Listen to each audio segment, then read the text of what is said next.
Kayo po ba mga bossing ko ay isa sa mga nag-iisip sa ngayon kung ano kaya ang mga pinakamabibisang pamamaraan para tayo ay swertihin? Or kaya po mga bossing ko, kung kayo sinuswerte at naisyo po na masigit po kayo na maging maswerte, ay mainam na subukan nyo po ito mga bossing. Proven po ito. Basta ito ay gagawin nyo lamang sa umaga mga bossing. Humarap ka ng 6:30 sa silangan kung saan nasinag ang sinag ng araw. At pagkatapos mga bossing ko, humawak na po kayo ng star anise. Etong star anise nito ay napakaganda. Nung ako po mga bossing ko yung nagre-ritual ay kaagad ko itong nakita. At kaagad ko itong itinabi mga bossing. Pero, ano't ano man at wala kayong ganito at kahit durog na star anise ay pwede rin naman mga bossing. Baka kayo ay ma-pressure, sabihin nyo ano ba yan, magtuturo rin naman wala naman akong ganun. Kaya masasabi ko lamang, ano't ano man na star anise na meron po kayo ay pwede po yan kahit durog po yan. Ngayon po mga bossing, gagamitan po natin ito ng kandilang berde. Kung kayo po mga bossing ko ay masipag na tao at minsan ay napapaisip ka kung anong problema po sa inyo kung bakit lagi na lang kayo minamalas, ay mainam na subukan nyo po ito mga bossing. Ako po ay may tuturo mga bossing. Naku, ewan ko lamang kung kayo po ay hindi pa magsunod-sunod ang swerte po sa inyo mga bossing. Basta kapag kayo gumawa ng ganito mga pamamaraan ay may positibo kang pananaw sa buhay. Ngayon pa mga bossing, ganito po inyo pong gagawin. Kumuha po kayo ng star anise. At pagkatapos ay kumuha ka ng berdeng kandila. Ang berdeng kandila ang ating gagamitin dahil ang berde ay for money. Ito po ay may ilaw, mayroon po siyang sinde upang sa ganoon ay liwanag na ating buhay tungo sa ating tagumpay.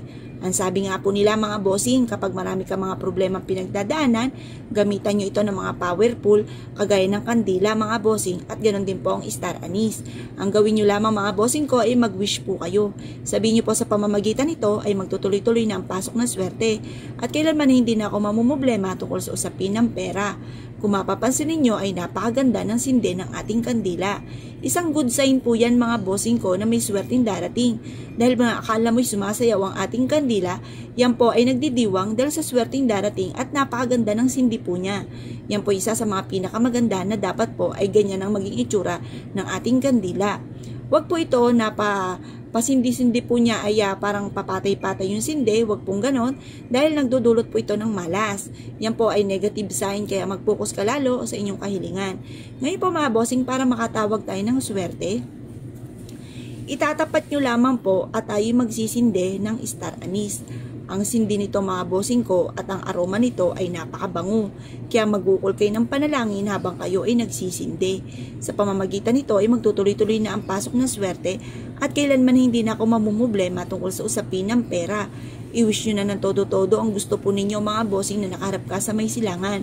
Magkakaroon ako ng napakaraming pera. Sa pamamagitan ng sipag at tiyaga at pananalig sa mahal na Panginoon, lahat ng mga pangarap ko ay matutupad. Mag-wish na po kayo ng mula sa inyo pong puso na walang gamit na sana, direct to the point mga bossing. Pagtapos na po kayo mag-wish mga bossing ko ay mainam, ito pong pinakaabo po nito ng ating kandila or ng ating pong star anise mga bossing ko ay ipapahid po ninyo diyan mismo mga bossing ko sa inyo pong pintuan. Pero sa may pader nyo siya ipapahid at hindi sa sahig. Sabihin nyo po ay matutupad lahat ang mga pangarap ko sa aking pong buhay. Yung mismong uling po nito mga bossing, yun po ang ipapahid po ninyo. Ito po mga bossing ko ay makakatulong upang sa ganon, ang swerte nyo po ay tuloy-tuloy at kung ano man ang mga kamalasan ay kaagad po itong malampasan at hindi nyo po matambayan. Kaya kung ko pinaniwala at naisyo po itong gawin ay siya mga bossing, good luck po sa inyo po lahat.